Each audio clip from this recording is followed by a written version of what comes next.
Welcome to this presentation on the rapid transit corridor studies being conducted by Via Metropolitan Transit.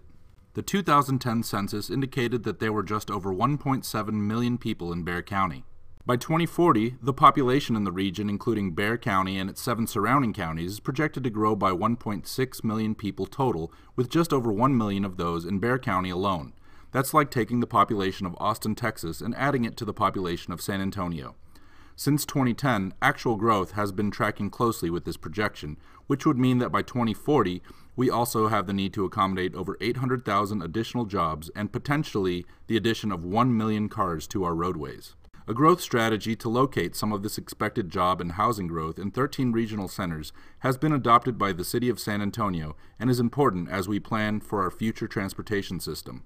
To support this growth strategy and transportation plan, the foundation for a good mass transit system is a better Via bus system, with more frequent service and better connections from our neighborhoods to job opportunities and retail centers.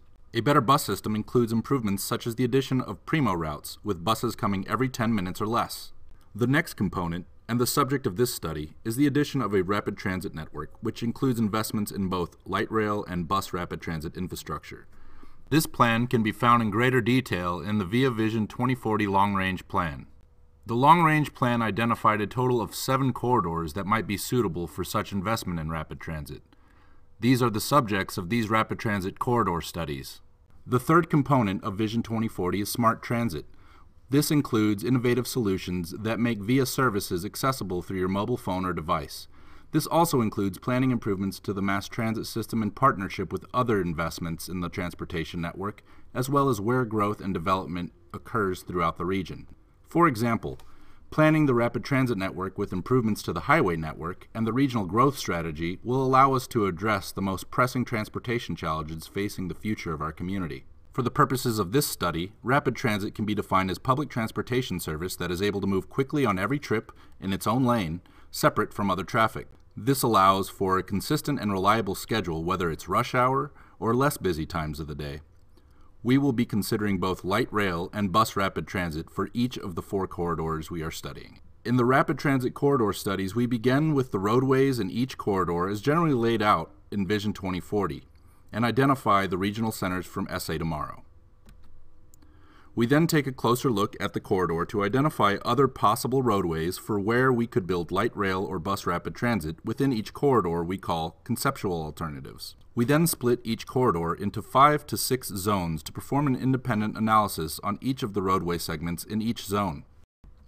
The goals and objectives established in Vision 2040, such as connecting communities, supporting growth, or enhancing access, provide the basis for how we perform this analysis.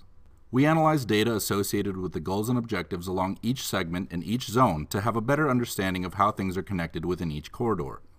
Examples of this data include market potential for commercial and residential development related to the growth objective, location of schools, hospitals, and other community institutions related to the maximizing connections objective, or households without regular access to a car related to the enhancing access objective. Based on this data, we can establish scores for how each segment meets each of the Vision 2040 goals and objectives. We can map this to see which segments have the best opportunity or biggest challenges for being able to support an investment in light rail or bus rapid transit. After considering these results and the trade-offs associated with keeping or eliminating certain roadways, we are able to assemble complete routes that we refer to as detailed alternatives. This may include considering different connections that were not necessarily part of the initial segment analysis. Detailed alternatives include several other components for our consideration in addition to the routes. These include the ends of each line, including how we may be able to expand at some point in the future, and the location of transit stations where people would be able to access light rail or bus rapid transit.